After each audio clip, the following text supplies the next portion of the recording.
Olá, internauta! Neste vídeo palestra, nós vamos tratar de um tema que eu julgo muito importante para o Brasil.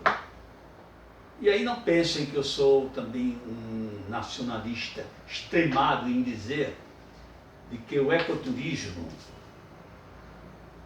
é uma das atividades do setor turístico mais importante para o Brasil, porque o Brasil é detentor, talvez, dos maiores e melhores atrativos turísticos em termos de ecoturismo no planeta Terra. Até mesmo pela sua diversidade geomorfológica. É um país, em sua maior parte, equatorial, tropical e possuindo também uma região subtropical, que é o sul do Brasil. Então, essa diversidade de clima ameno para o ser humano, e não só o ser humano, para todos os seres vivos, é simplesmente fantástica neste país. E não é à toa que ele é detentor de duas grandes Amazônias. Primeiro, a Amazônia Real, que, diga-se de passagem, continua intacta. Ela ainda hoje se apresenta no planeta como na época da invasão dos europeus neste continente sul-americano, particularmente no Brasil. Essa Amazônia é intocável. Ela não é e não pode ser depredada como divulga a mídia internacional e a mídia nacional. O que está sendo vilmente destruída neste país é a Amazônia legal, que é outra coisa. Para você ter uma ideia, telespectador, a Amazônia legal tem 5,5 milhões de quilômetros quadrados no Brasil. Enquanto que a Amazônia real tem apenas 2,5 milhões de quilômetros quadrados. Mas isso é muito importante, pois ambas são muito grandes. Tanto a Amazônia real, que é inundada durante quase 6 meses, às vezes mais de 6 meses durante o ano, e a Amazônia legal, que é constituída, por exemplo, de parte de cerrados, de cocais, de uma série de outros biomas que são diferentes do bioma que está inserto na Amazônia real. Essa Amazônia real, ela, com seus 2,5 milhões de quilômetros quadrados, continua, repito, intocável. Ela não está sendo destruída. Isso é um mito, isso é uma blasfema que se diz contra os brasileiros. Repito, o que está sendo destruído em favor do agronegócio, principalmente da pecuária neste país, é a Amazônia legal. Bem, dito isso e diferenciando o que é a Amazônia real da Amazônia real, eu quero dizer ao internauta de que ambas as Amazônias são riquíssimas em vida. É uma explosão de vida no planeta Terra. Não é à toa que as duas Amazônias possuem no Brasil mais de 40 mil formas de vida vegetal. Só de vegetais. São mais de 40 mil. Não estou falando aqui dos peixes, que também é uma outra quantidade fabulosa, uma das maiores do planeta. Não estou falando de répteis, não estou falando dos mamíferos, não estou falando de crustáceos e outras espécies de vida, principalmente de fungos e bactérias. E esta riqueza toda dessas duas Amazônias, por incrível que pareça, os satélites artificiais da NASA nos mostram hoje de que é devido a um fenômeno que se dá no maior deserto do planeta, no Saara. E as tempestades de areia no Saara levam para a atmosfera uma quantidade infinita de micronutrientes que são transportados pelas correntes de ventos e que chegam até a linha imaginária do Equador e aí se encontram com a imensa quantidade de vapor d'água da floresta amazônica e dos rios amazônicos e se precipitam em forma de chuva, como fertilizantes foliares e fertilizantes naturais para aquela monumental floresta, tanto da Amazônia legal quanto da Amazônia real. Então esse fenômeno, essa interação da Amazônia com o Saara é fantástico.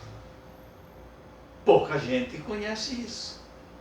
É preciso saber também que na Amazônia real nós vamos encontrar, além das grandes reservas d'água doce do rio Amazonas e seus tributários, tanto da margem direita quanto da margem esquerda,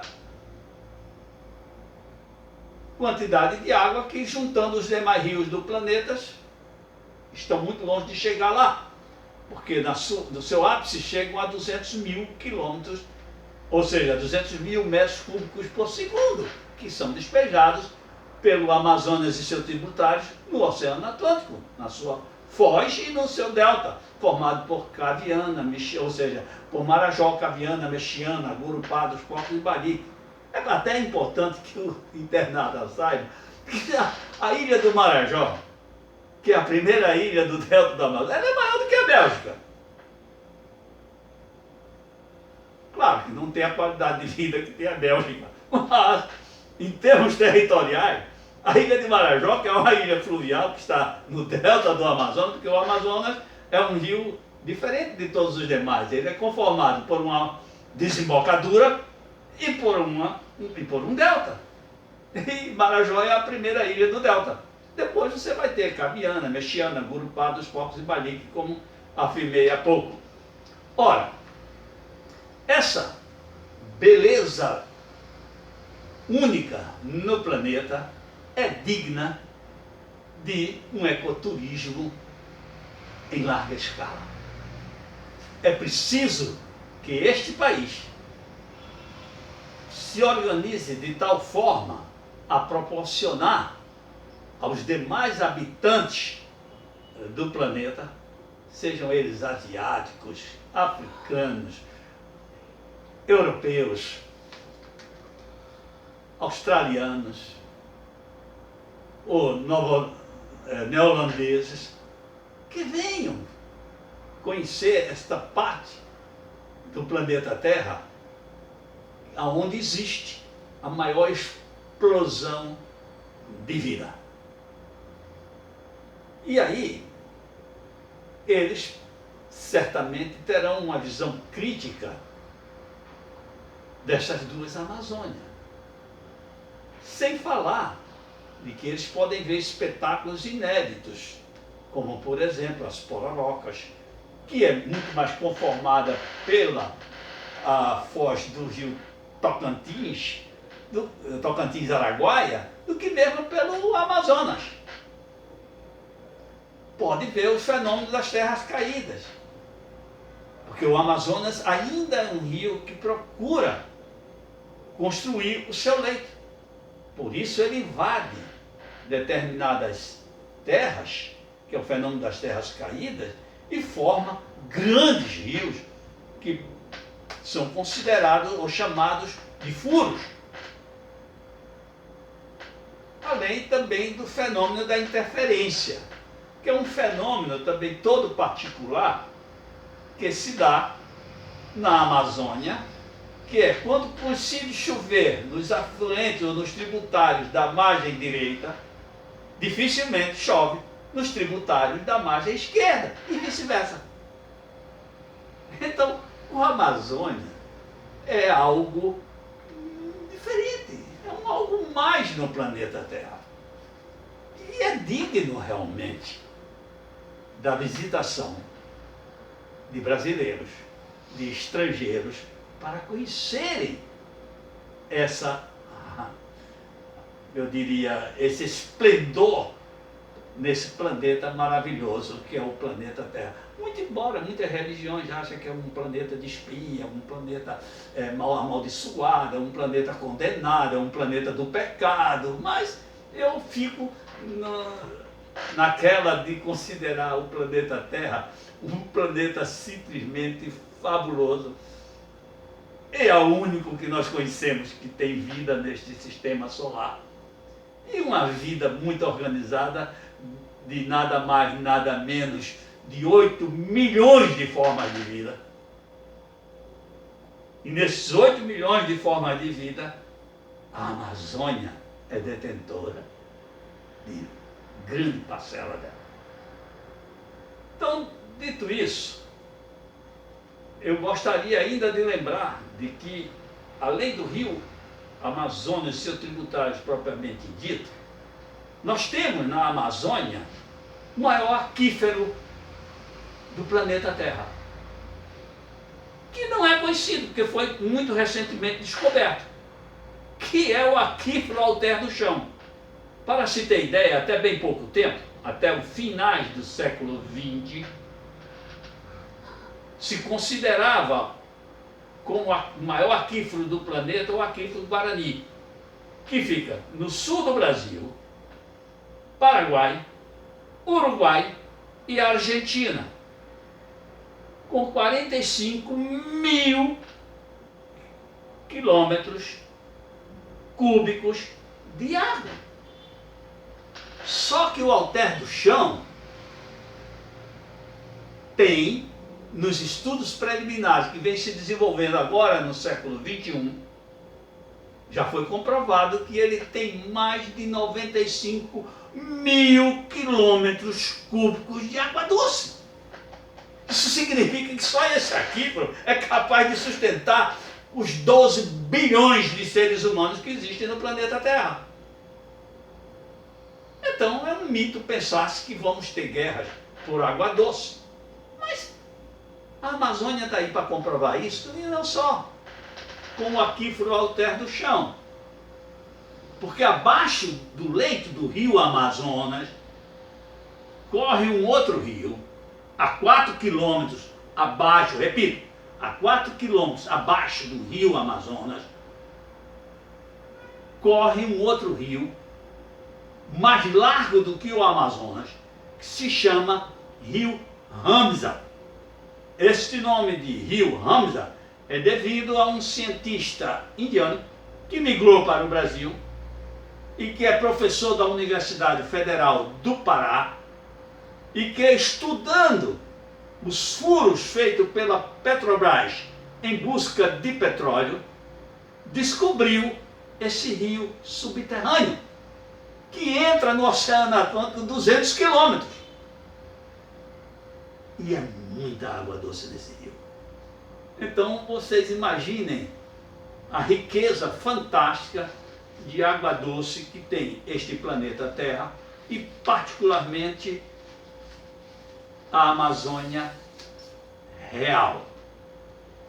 Então, dito isso,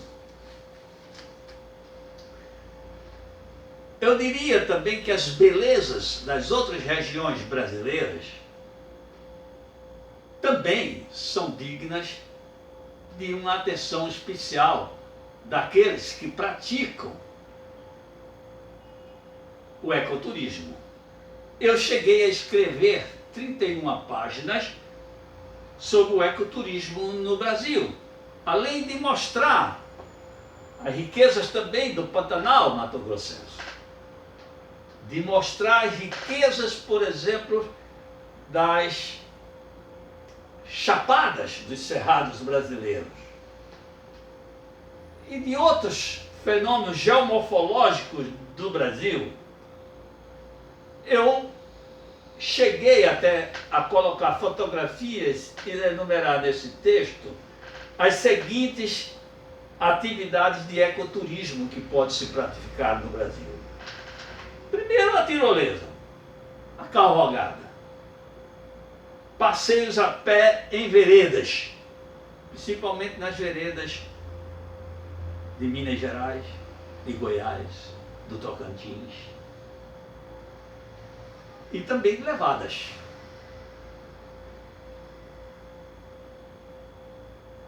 Depois temos também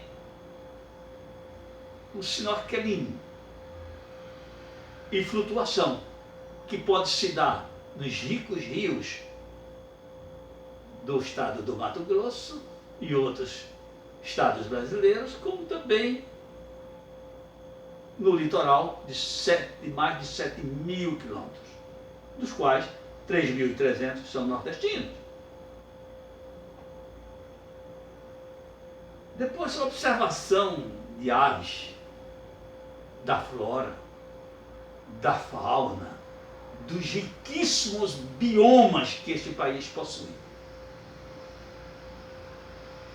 Quantos países do mundo, ou seja, neste planeta Terra, tem uma quantidade de biomas como tem o Brasil? Então, isso nos diferencia como um país para a prática do ecoturismo. Eu diria ainda que pode-se praticar o turismo de aventura, como o ciclismo, a espeleologia, ou seja, as visitas às cavernas, os estudos do meio ambiente,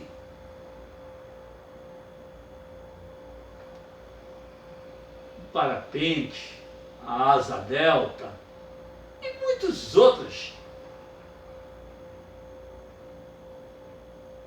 atividades de ecoturismo. E eu não estou falando aqui, porque já falei, do turismo geológico. No caso aí, quando me referi ao rio Ramsar e ao aquífero Alter do Chão. Mas vocês vão encontrar também águas quentes, águas mornas nos rios dos cerrados brasileiros. Também os cânions maravilhosos do sul do Brasil. Além das praias paradisíacas que possui este país. Só Fernando de Noronha, em Pernambuco, possui 3 praias de excepcional beleza e excepcional condições para ser praticado o turismo, o ecoturismo no Brasil. Também o estado da Bahia, no seu extenso litoral, possui praias maravilhosas. O estado de Santa Catarina. Só que os da Bahia são de água morna e do Ceará. E eu não estou aqui falando do litoral amazônico, que também é digno de atenção do ecoturismo, principalmente no seu delta e no estado do Pará, como também no estado do Maranhão. Bem, eu acredito que provoquei o internauta ou os internautas para darem uma atenção especial ao ecoturismo no Brasil. E eu até chamaria atenção para que, se necessário, possam ler as 31 páginas que eu escrevi a respeito, que é o embrião desta videopalestra.